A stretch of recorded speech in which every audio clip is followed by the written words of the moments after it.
আজি আমি আহিছোঁ ডিগবৈ পাৰ্কত আৰু ইয়াত চাবলৈ পাইছে এয়া মোৰ বেটা অৰ্পণ আৰু এয়া তাৰ কাকি চিছ খেলি আছে।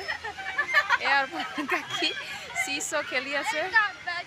এয়া অৰ্পণ আৰু এয়া তাৰ পি আৰু এইফালে ষ্টুডেণ্টবিলাক আছে।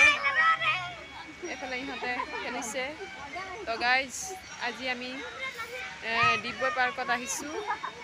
তো এইফালে চাবলৈ পাব আজি গোটেই ষ্টুডেণ্টবিলাকে ভৰ্তি আছে।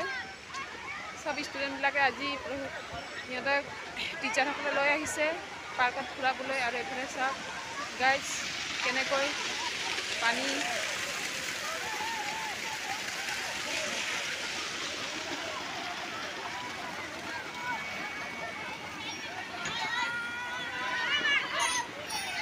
তো গাইজ মই আশা কৰোঁ মোৰ এই ইউটিউব চেনেলটো আপোনালোকে চাব আৰু লাইক কৰিব আৰু ছাবস্ক্ৰাইব কৰি দিব যাতে আৰু আপোনালোকৰ আশীৰ্বাদ যোগেদি মই আৰু ছাবস্ক্ৰাইব যাতে বাঢ়িব তাৰ বাবে আপোনালোকক ধন্যবাদ দিছোঁ। বাই।